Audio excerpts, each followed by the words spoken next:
A parábola do filho pródigo. A parábola do filho pródigo é uma das parábolas mais conhecidas entre os cristãos. Essa parábola está registrada apenas no Evangelho de Lucas 15, capítulos 11 a 32.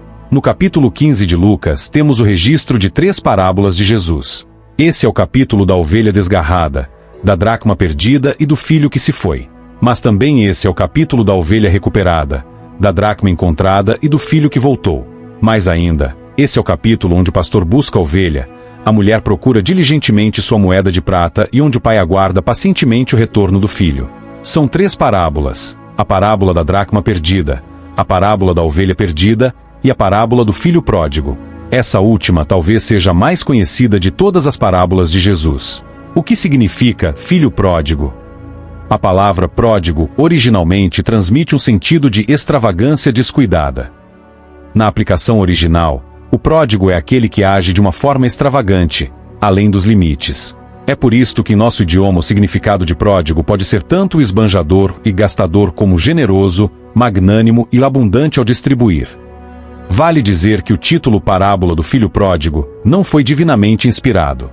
Isso significa que esse título não consta no texto original do Evangelho de Lucas, sendo então atribuído à parábola tempos depois. Talvez esse não seja o título mais apropriado, pois a parábola é muito mais sobre o pai do que sobre o filho.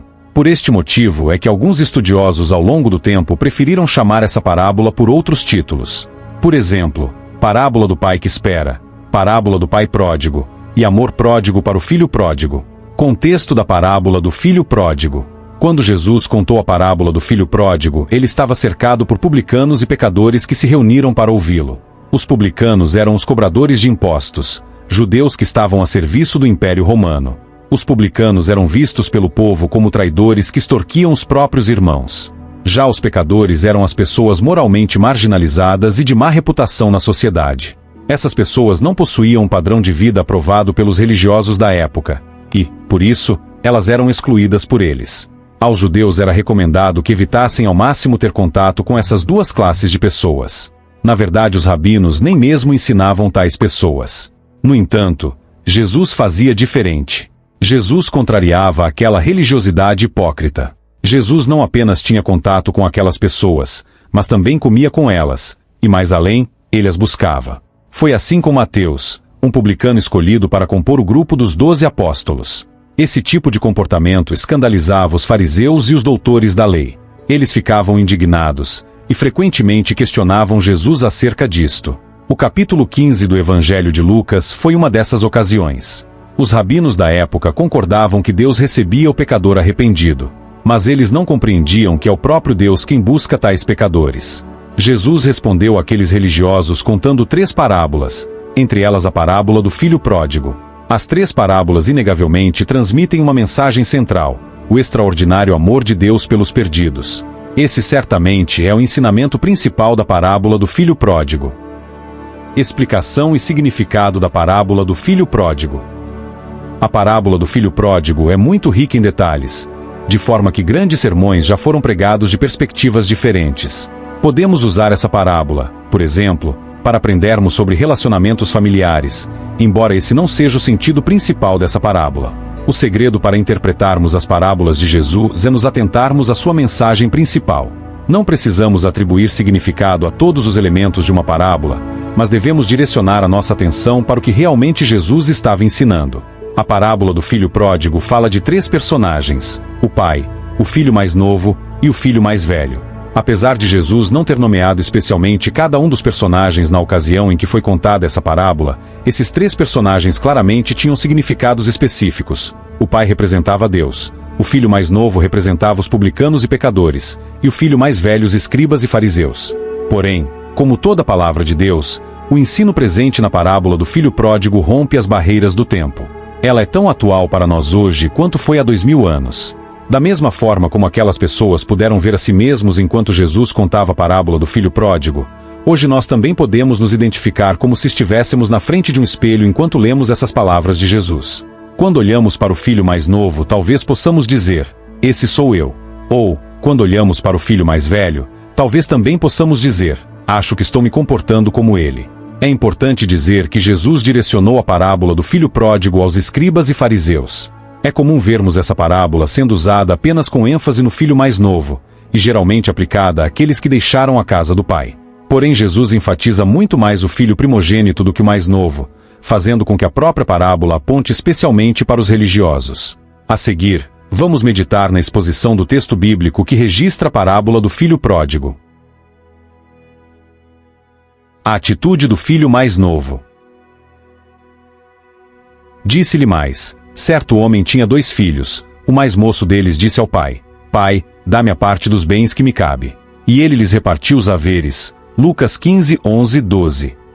O versículo 12 nos mostra que o filho mais novo tinha um plano. Ele queria sair de casa, pois estava cansado da vida no lar do pai. O filho mais novo se sentia preso e queria ser livre. Então ele pediu a herança ao pai. Ele tinha direito a 1/3 da herança quando seu pai morresse. Porém, ele não podia esperar. Essa atitude foi um completo desrespeito. Ele não se importou com a vida do pai. Ele não quis saber se o pai contava com ele para ampará-lo na velhice. Seus planos eram mais importantes. Ele amava mais a si mesmo do que ao pai. Ele quebrou os mandamentos de Deus. A divisão proposta pelo filho era muito complicada. Alguns estudiosos entendem que pela antecipação ele recebeu a 9ª parte ao invés de 1/3 a qual tinha direito. Bem, sobre isso nada sabemos. Mas seja como for, o fato é que tal pedido gerou problemas. Toda a propriedade precisava ser dividida. Uma parte considerável deveria ser vendida e liquidada. Essa era uma situação que afetava todo o lar, além de ser um insulto ao pai que nunca lhe deixou faltar nada. O plano do filho pródigo. Passados não muitos dias, o filho mais moço, ajuntando tudo o que era seu, partiu para uma terra distante e lá dissipou todos os seus bens, vivendo dissolutamente. Lucas 15, 13. No versículo 13 encontramos o filho mais novo saindo de casa, saindo de sua terra, com liberdade e recurso para viajar o mundo. Ele poderia ir para a Ásia Menor ao norte, ao Egito e à África ao sul, ou Babilônia a leste, Grécia e Itália a oeste. Não sabemos para onde ele foi. Só sabemos que ele foi para um lugar distante. Ele se afastou o máximo que pôde da casa do pai. Sua atitude foi completamente inconsequente. Ele juntou tudo o que tinha. Ele não deixou nenhuma reserva na casa do pai para que, se caso seu plano desse errado, ele pudesse voltar dignamente. Esse filho mais novo viveu de forma dissoluta, da maneira que lhe parecia melhor. A ruína do filho pródigo. Depois de ter consumido tudo, sobreveio àquele país uma grande fome, e ele começou a passar necessidade. Lucas 15, 14. No versículo 14 temos notícias do início de sua ruína. Seus recursos acabaram. Ele havia gastado tudo e começou a passar necessidades. O dinheiro acabou e a fome chegou. Para piorar, ele estava em terra estrangeira e ninguém podia socorrê-lo. Não tinha mais amigo, não tinha mais status, não tinha mais herança. O desejo mundano é passageiro, é ilusão, ele leva embora a alegria, ele arruína a vida, ele traz solidão. Então, ele foi e se agregou a um dos cidadãos daquela terra, e este o mandou para os seus campos a guardar porcos. Lucas 15, 15. O versículo 15 nos mostra a humilhação a qual o filho mais novo foi submetido. Para sobreviver, ele foi cuidar de porcos.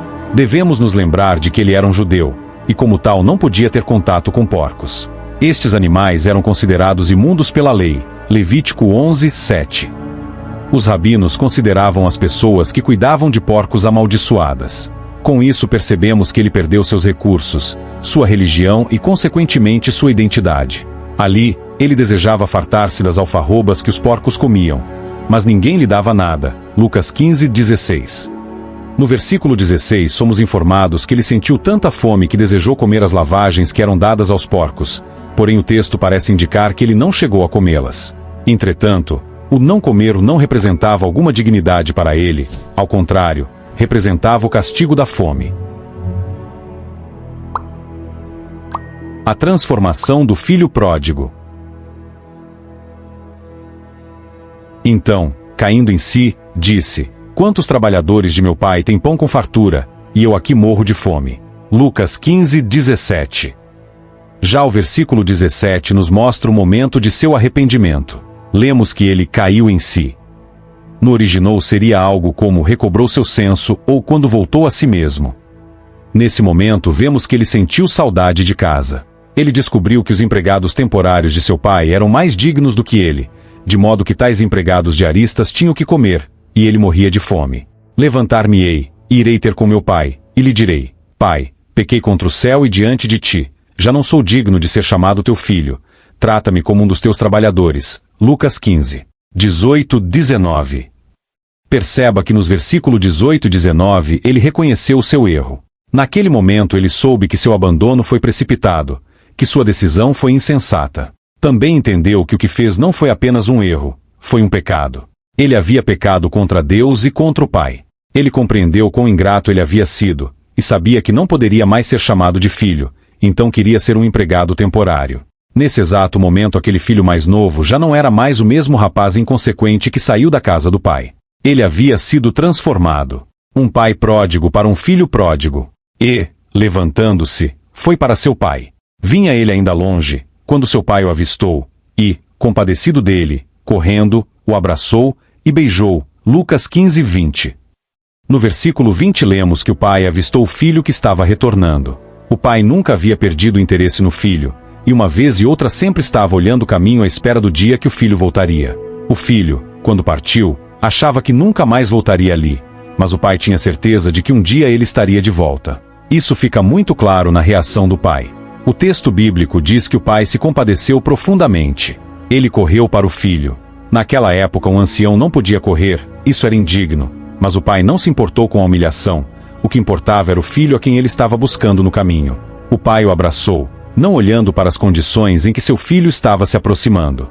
O filho estava rasgado, descalço, era a personificação da miséria, mas o pai só olhou o arrependimento e o acolheu em seus braços. O pai também o beijou repetidas vezes. Perceba que ele se compadeceu, correu, abraçou e beijou, antes de dizer uma única palavra. Que amor maravilhoso! Que graça incompreensível! E o filho lhe disse: Pai, pequei contra o céu e diante de ti, já não sou digno de ser chamado teu filho. Lucas 15, 21. No versículo 21 vemos que o filho começa a fazer o discurso que havia ensaiado. Ele reconheceu o seu pecado, reconheceu a sua miséria, reconheceu que não tinha mérito algum e reconheceu que não era digno de ser chamado de filho. Porém, algo que realmente merece nossa atenção é o fato de que ele não conseguiu dizer: faz de mim um de seus empregados. O pai nunca deixou que ele dissesse essas palavras. O pai, porém, disse aos seus servos: trazei depressa a melhor roupa, vestiu, ponde-lhe um anel no dedo e sandálias nos pés. Trazei também e matai o novilho cevado. Comamos e regozijemo-nos. Lucas 15, 22, 23. Nos versículos 22 e 23, temos o relato de como o pai o recebe de volta ao lar. O pai queria dar ao filho a importância que ele não merecia, mas seu amor de pai era imenso e inexplicável. O pai lhe providencia roupa, símbolo de honra, anel, um símbolo de autoridade, sandália, um símbolo de que ele não era um escravo. Aquele filho era um homem livre, pois o amor de seu pai o libertou. O pai também manda preparar o bezerro cevado. Esse animal era um novilho guardado para ser usado somente na ocasião mais especial. Para o pai, haveria alguma ocasião mais especial do que essa? Esses versículos nos revelam algo muito profundo. Aqui entendemos que o controle sempre esteve nas mãos do pai. Perceba que enquanto o filho estava vivendo dissolutamente, o pai estava fazendo provisão para o filho que retornaria. Enquanto o filho estava esbanjando, o pai estava cevando o novilho, deixando a roupa, o anel e a sandália preparados para o momento do retorno. Com isto, entendemos que a parábola, como um todo, aponta para a soberania de Deus, que busca ativamente pecadores desprezíveis que não estavam procurando por ele. Porque este meu filho estava morto e reviveu, estava perdido e foi achado. E começaram a regozijar-se. Lucas 15, 24. O versículo 24 possui um significado muito importante que infelizmente muitas pessoas não percebem. Note os contrastes: morto, vivo; perdido, achado. A explicação dessas palavras é a seguinte: no sentido prático, o filho estava morto pois havia recebido toda a sua parte da herança. Ele não fazia mais parte da família. Ele também estava perdido, pois havia sido destruído em suas loucuras, e desperdiçado tudo o que lhe poderia sustentar durante a vida. Porém há algo mais profundo. A palavra morto reflete o grau mais avançado de miséria e de decomposição. Morto não toma ação, não decide, não tem razão sobre si. Aquele filho estava morto e perdido, ou seja, ele estava no mais profundo estado de desgraça. Porém há uma boa notícia, uma notícia que explica a reação do pai. O apóstolo Paulo, escrevendo aos Efésios, ensina que ele vos vivificou, estando vós mortos nos vossos delitos e pecados, Efésios 2,1. No mesmo Evangelho de Lucas, o próprio Jesus declara, porque o Filho do Homem veio buscar e salvar o que se havia perdido, Lucas 19:10. Lições da parábola do Filho Pródigo. Não apenas a parábola do Filho Pródigo, mas todo o capítulo 15 de Lucas, certamente aponta para o extraordinário amor de Deus. Perceba a alegria do pastor que encontra a ovelha perdida, Lucas 15, 6, 7. Do contentamento da mulher que encontra a dracma perdida, Lucas 15, 9 e 10. Da mesma forma o pai, nessa parábola do filho pródigo, se alegra com o retorno do filho perdido, Lucas 15, 23, 24, 32. Claramente também podemos perceber uma intensificação na narrativa de Jesus. Primeiro ele fala da ovelha, depois da dracma e, finalmente, do filho. Podemos aprender muitas coisas com esse ensino do Senhor. Em primeiro lugar, a parábola do filho pródigo nos ensina que o pai busca, traz de volta e se alegra na conversão do pecador operada pelo Espírito. Diante disto, é impossível não perguntarmos: quem somos nós? Quão perdidos estávamos? Será que merecíamos esse cuidado tão pessoal do próprio Deus? Tudo o que podemos dizer é que Ele nos ama. Ele faz uma festa por nossa causa. Mas entenda que isso não é sobre nós, é inteiramente sobre Ele. Nunca poderíamos ir para a casa do Pai sem um caminho que nos levasse até lá. Jesus é esse caminho, João 14, 6. Em segundo lugar, a parábola do filho pródigo nos convida a refletir sobre qual tem sido a nossa posição para com os perdidos. Aqui temos uma importante lição. Diante dos perdidos podemos assumir algumas atitudes diferentes. Podemos odiá-los, tratá-los com indiferença, recebê-los quando vierem até nós, ou buscá-los. Como seguidores de Cristo, cidadãos do reino de Deus, qual tem sido a nossa atitude? Estamos mais parecidos com Jesus ou com os fariseus e doutores da lei? Em terceiro lugar, agora falando do nosso relacionamento com o Pai, a parábola do filho pródigo nos leva a fazer as seguintes perguntas: como estamos nos comportando? Será que somos como o filho mais novo ou como o filho mais velho?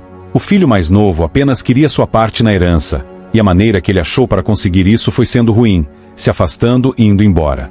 Já o filho mais velho também só estava interessado na herança, e a forma que ele achou para consegui-la foi sendo bom, obediente e ficando em casa.